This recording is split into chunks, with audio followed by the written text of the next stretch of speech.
Have you ever wondered how rainbows form?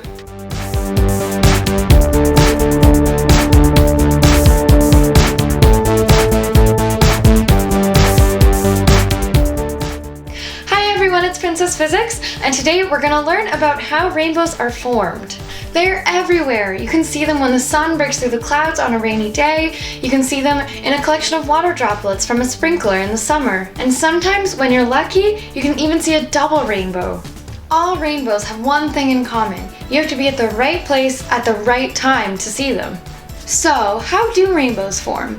Why do we see all of the colors in the spectrum? And why are the colors always in the same order? This amazing occurrence is a result of some simple properties of light waves, such as reflection, refraction, and dispersion.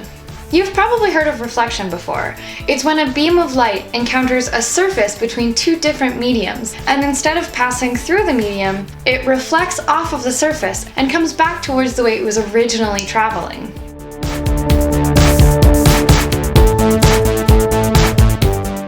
You see reflection all the time, in mirrors and windows, and sometimes even water. The next property we'll talk about is refraction. Refraction happens when the path that a beam of light follows is bent when it passes between two mediums.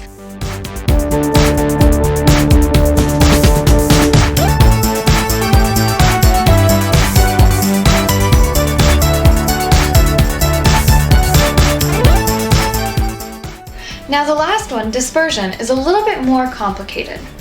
Sunlight is sometimes referred to as white light because it's actually composed of all of the colors in a rainbow. Each color has a specific wavelength, and each wavelength will refract at a different angle.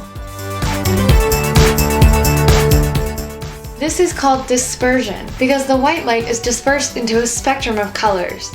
The spectrum of colors is sometimes referred to as Roy G. Biv, which is an acronym meaning red, orange, yellow, green, blue, indigo, and violet. So because red has the highest wavelength, it will be refracted the least amount. That's why red is always on the top of a rainbow. Violet, on the other hand, has the lowest wavelength, so it will be refracted the most. That order of colors is very well established, and it's defined by their wavelengths, so that's why they're always in the same order, even when they're dispersed and reflected. So, how do rainbows form? White light from the sun approaches a raindrop. When the light passes from air into water, the light will be refracted and dispersed into all of the colors on the spectrum. And then, when the dispersed colors reach the back of the raindrop, they will all reflect and come back towards the sun. This is why when you see a rainbow, usually the sun is behind you. And this is how we get rainbows. Thanks for watching, everyone, and remember, never stop learning.